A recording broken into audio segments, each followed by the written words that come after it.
Voici la chaîne documentaire du Café du Fleu. Nous allons commencer par les revenus. C'est donc la chaîne documentaire qui se rapporte aux clients. Les clients, on les retrouve dans le logiciel de suivi client. On peut dire un CRM ou GRC. Il s'appelle Pipedrive dans le cas du Café du Fleu. Dans Pipedrive, on retrouve les fiches prospects, c'est-à-dire les coordonnées des internautes qui ont demandé à recevoir une démonstration, des tests ou bien un devis pour une formation. Nous allons ensuite dans Web Portage. Web Portage, c'est l'interface Internet pour gérer la partie portage salarial. Nous allons pouvoir générer un devis pour le client. Ensuite, nous recevons un devis signé, ce qui nous permet d'émettre la facture et le client va payer.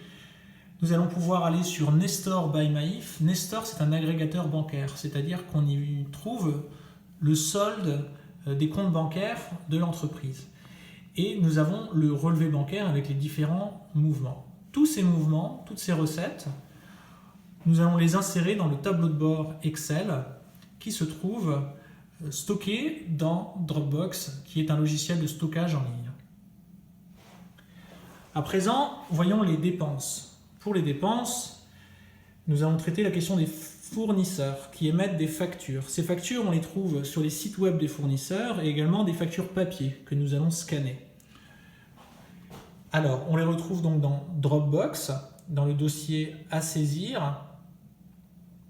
Et quand les factures ont été saisies dans Web Portage, c'est-à-dire qu'on va noter toutes les dépenses dans Web Portage, on va déplacer les fichiers de à saisir vers le dossier saisi. Ensuite, Web Portage va rembourser le Café du Fleu pour les dépenses professionnelles qui ont été générées et on va pouvoir noter tous ces remboursements dans les comptes bancaires. C'est-à-dire que l'agrégateur bancaire Nestor by Maif va indiquer tous les remboursements qui ont eu lieu. Et ces remboursements, dernière étape, on va les noter dans Excel où il y aura le tableau de bord concernant les dépenses de l'activité.